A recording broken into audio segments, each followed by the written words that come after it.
practitioners, captains of industry, and they will be available to provide this. At the end of this conference, the communique will be submitted to Your Excellency. I'm rather in a very amusing dilemma today. On the one hand, I wish to dedicate this moment to catching up with my former colleagues and their interventions in stabilizing the financial services industry. On the other hand, the exigencies of the nation now occupy my foremost thoughts. But I'm only going to forgo this nostalgia for a moment. I wish to extend my gratitude to the esteemed body of the Chartered Institute of Bankers of Nigeria for not only the honor of inviting me home, but also for their choice of theme for this conference. Your Excellencies, ladies and gentlemen, I'm going to begin by acknowledging your presence here in person. The COVID-19 pandemic illuminated this industry as unsung heroes on the global stage. When the wheels of the world seemed to grind to a halt, from Abuja to Zurich, it was the financial services industry that upheld the fragile equilibrium of economies worldwide. So it's imperative to recognize that the vitality of this industry transcended mere profit. It was a lifeline upon which even our valiant medical personnel depended for their own survival in those dark hours, as we all do now. So thank you for being ahead of the times. Nigeria's financial services are not only in tune with the times and incorporate innovative and digital technology to offer world-class services and promote inclusion for local and foreign customers, but they are also critical drivers of the economy. Understanding the linkages between this sector and the real economy is essential for policymakers who aim to manage economic stability and growth. And I must assure you that in President Bola Ahmed Tinubu, you have found a friend and an ally.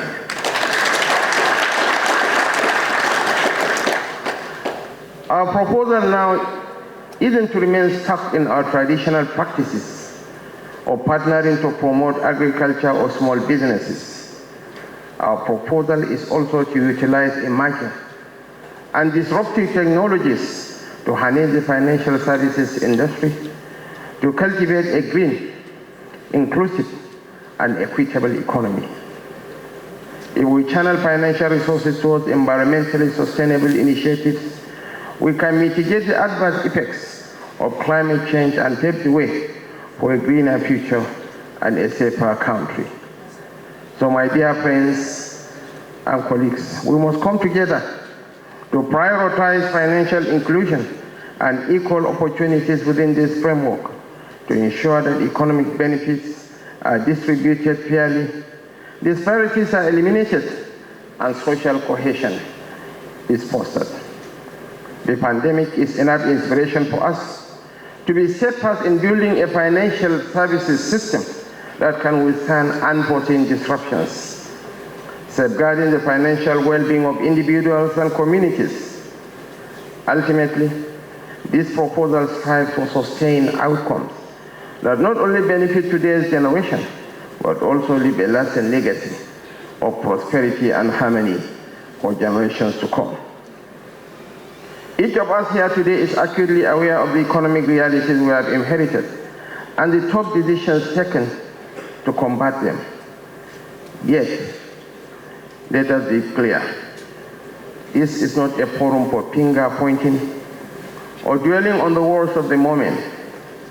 This gathering is a sanctuary for innovation, for cooperation, and for the development of solutions. I am not here as an advocate for blame, but as a proponent of hope. Here to share with you President Bola Ahmed Tinubu's vision for a path to the redemption of our nation, a path on which you have a significant role to play. Our economic revival plan, which is already in play, is an 8-point agenda in which you are stakeholders.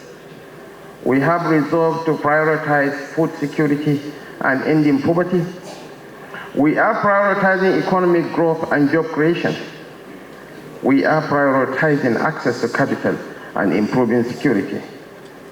We are prioritizing improving the playing field on which people, and particularly companies like yours, operate. We are also prioritizing the rule of law and the fight against corruption. Each agenda cannot be fully implemented without your cooperation. Our focal points, Your Excellencies, distinguished ladies and gentlemen, have made us co-travelers in the service of the people. Of course, your profits won't be disrupted. We are not here to manage your losses either. We are here to mitigate them. We must now do what pessimists may regard as impossible, turning the economy in a record time. We seek your partnership in getting this done. We cannot take your support for granted. However, we also know that as Pigo crunchers, you understand very well that a much larger gross domestic product means bigger business, more transactions, and more profits for our banking and finance sector. In the pursuit of economic reform, it is undeniable that progress often hinges upon the willingness to make arduous choices that have long impeded growth. This inspired the decision to remove fuel subsidies and embark on unifying our exchange rates. Thankfully, you are not politicians. You are professionals who possess the numbers and knowledge to understand our economic revitalization plans with mathematical certitude. In a world where major economies found themselves beset by the relentless headwinds of sluggish growth, burgeoning debt, and the unsettling specter of rising inflation, Nigeria stands at a crossroads, compelled by necessity to seek local remedies for its economic tribulations. Yet, this journey towards economic rejuvenation is not one to be undertaken in isolation. It is a call to forge robust partnerships with strategic nations and multilateral organizations. For in unity, Nigeria can reposition itself as a formidable, globally competitive partner. Now I must announce with pride that our decisions are already yielding tangible results, with both states and federal governments now enjoying more substantial allocations. These funds promise a direct and positive impact on the lives of our citizens. Without the serially unaccounted fuel subsidies, we can now redirect our savings towards more deserving causes. We envision a future where no leader can resort to the tired excuse of scarcity of funds to evade completion of projects or delayed salary payments. Nigeria is crafting a story where the welfare of our people takes precedence and financial accountability reigns supreme. So I invite you as a friend and colleague to join us in serving the nation. We have promised to reposition consumer finance, and that can't be done without you. We have promised to incentivize and finance value addition to our agricultural and other products, and you are our ally in this. We need you because Nigeria teeters on the edge of a precarious balance of payments as we import more than we export. Ladies and gentlemen, the future is already here. And this industry is a springboard for the success of our reforms and programs, whether in incorporating blockchain technology or expanding financial inclusion to deliver dividends of democracy to banking and unbanked citizens. Nigeria is here to occupy the high table in a fast-changing world. In Rome some few weeks ago, I made mention and made reference to Napoleon Bonaparte, who described China as a sleeping giant. He said, let her sleep, for when she wakes up, she will disturb the world. Your Excellencies, ladies and gentlemen, At the risk of sounding repetitive, I dare say that Nigeria, the sleeping giant of Africa, had woken up from its slumber.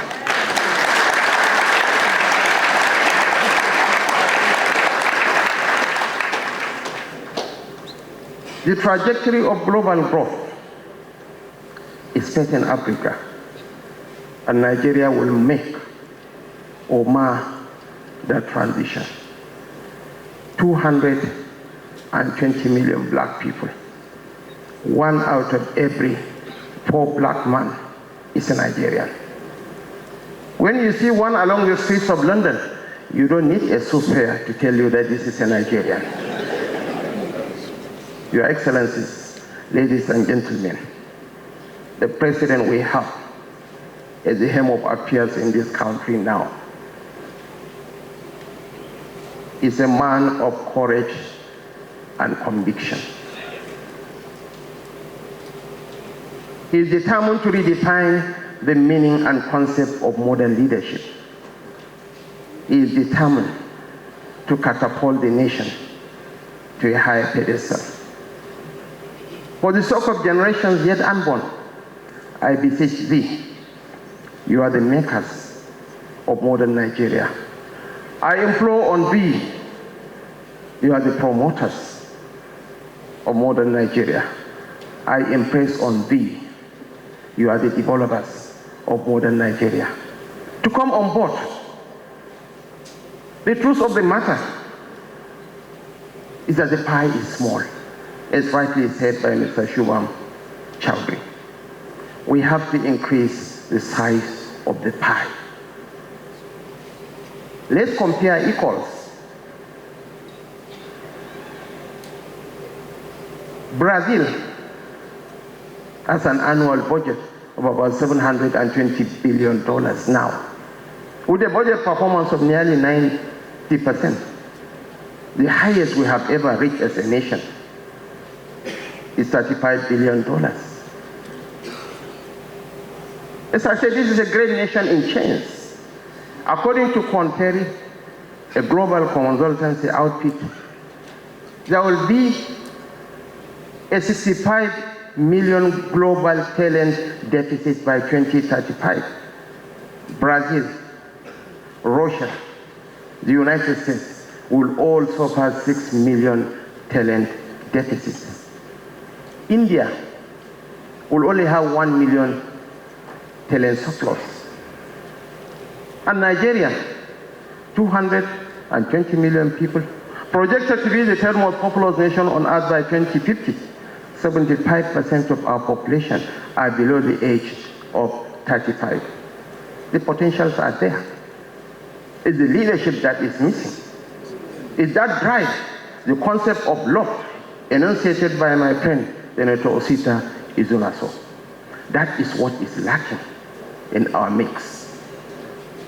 India is earning $150 billion per annum from outsourcing alone. We have the skill set, we have the intellect, we have the resources. There are more English-speaking people in Nigeria than in India. We are closer to Europe than India. And Mr. Chowdhury, with all due apologies, we speak better English than India.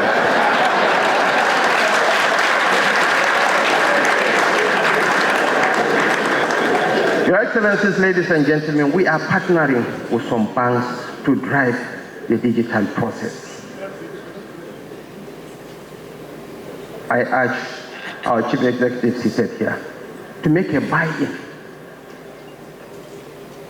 Wema Bank had already committed until Bank of Industry, Venice Bank, Access Bank, they have all committed to support us in that drive to teach our young boys, our young men and women, digital skills to have a space in the global financial scheme. Of the 7 or 8 unicorns in Africa, about 6 are in Nigeria. Jumia, Flutterwave, so many of them.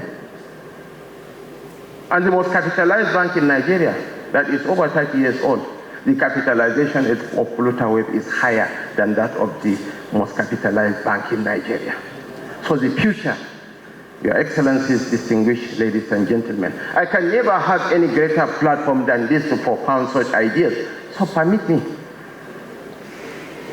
to talk some more.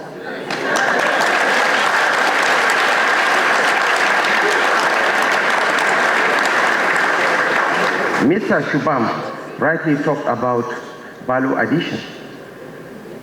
The global coffee industry is worth $645 billion.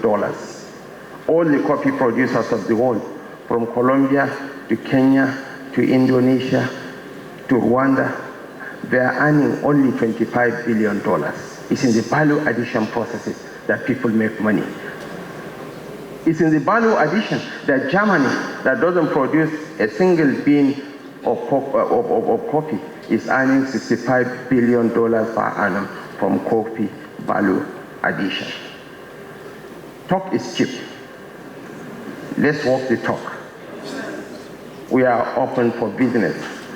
And my parting shot is an insider knowledge, and you can charge me for that. Any savvy investor, Nigeria is the destination of choice. Yes, we are having some turbulence because of the withdrawal of the fuel subsidy. And Your Excellencies, we know the consequences of unveiling a masquerade. We are not fools. We know the fuel scam industry is a very hugely loaded industry. They will make every effort to undermine us. But as I said earlier, the withdrawal of fuel subsidy is irrevocable. We either get rid of the fuel subsidy or the fuel subsidy get rid of the Nigerian nation. Truly, we are in dire straits. But the word for crisis in the Chinese language is wei des. Wei stands for danger and des for opportunity. Your Excellencies, ladies and gentlemen, it's terrible. As depressing as our challenges are, they are also pregnant with possibilities and opportunities for regenerating our nation. Thank you so much, and may God bless us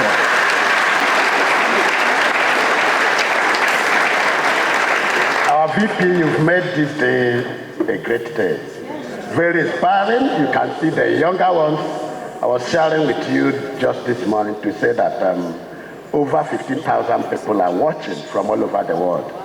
And I'm sure that Nigeria is very proud of you. On behalf of the entire banking community and the Chartered Institute of Bankers of Nigeria, by way of our appreciation, please want you to place it in a very strategic location of their office. We present this pledge to you to appreciate you, our dear Vice President. Thank you so much. Thank you.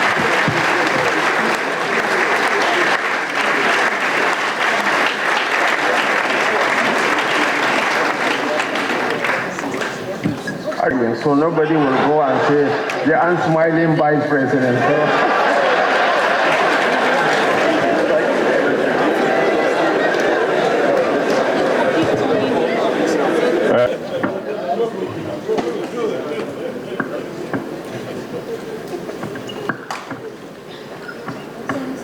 Involved in bridging the infrastructural gap in higher institutions. In this vein, the Institute has put up